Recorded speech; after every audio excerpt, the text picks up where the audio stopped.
Danny Flexen here for Seconds Out with super middleweight prospect unbeaten Umar Sadiq. Let's talk about next steps then in terms of completing what you started. The current rumour mill is saying that next fight for you may be a showdown with fellow unbeaten Frank Warren fighter Zak Chelli.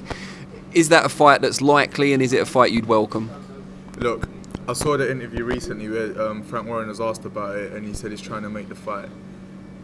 In all honesty, the fight makes my mouth water.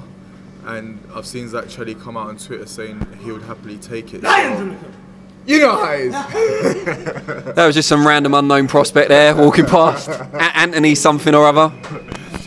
But yeah, so it's a fight I would love to have made. I would really love to have that fight because right from the offset, I've never been a fan of fighting against journeymen because I boxed at an elite level for most of my amateur career, for majority of my amateur career actually, and I've just come off the international scene.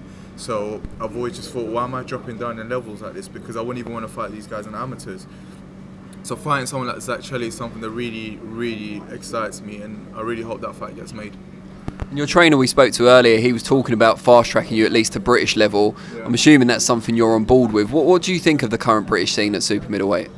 I think the British scene is kind of relatively unknown because Rocky Fielding was British champion not too long ago, and he's just gone and picked up a world title, isn't he? World version of. So, is anyone else a British champion now, or is it just vacant? I think it's vacant. Yeah, so it's a bit hard to say in regards to that, but one thing that I do know is that boxing in the UK is buzzing, as is well documented and everyone's aware of. But then we have the English champion who has no flair. And I think that the fact that the world's eyes is on British boxing and everyone's watching us means that all of our champions need to have something about them, or at least, you know, be the dog's bollocks when it comes to boxing. And, you know, Darryll Williams is the guy who's got the English title at the moment, and I think he's doing nothing with it. It's nothing personal, but I just think I'll do a better job in terms of representing England, holding that belt and bringing a lot of excitement to the division that you're asking me about, so that people are not having to ask what super middleweights they are.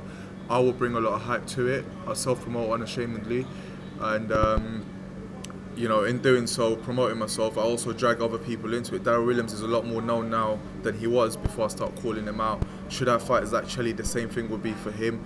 And if together we can all just, you know, keep pushing and upping our game in terms of self-promotion and, you know, taking the serious fights and the meaningful fights, then inevitably the attention will come to the division. And just before I let you go, as an amateur, you were an amateur for a long time, but you were never fully committed to it. I'm sure you'd agree. You kind of fell short at national title level, didn't quite qualify for the Olympics. What's going to be the key difference now as a professional that enables you to take that last step to the very top level? All right, let me take you back. Let me start. As an amateur, I won a lot of things. I won the Londons.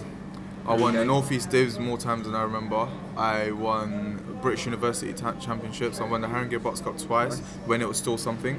Ouch. Yeah, ouch. Take that, Haringey. I represented England, represented London. I represented Nigeria several times.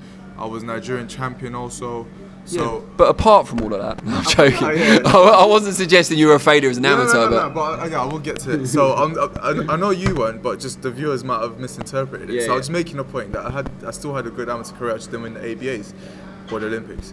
But I think what makes it different is that in the professionals, although you still have controversial decisions, they are less likely to happen than they do happen in the amateurs. In amateurs, like almost every other fight is whoever the judges likes, whereas in the pros it's usually when, you know, there's a high profile or there tend to be things around it that make it so, but the lessons I've learned in the amateurs mean that in the pros I would make sure that whenever I'm in those types of fights, if there was going to be a questionable decision, it would be in my favour.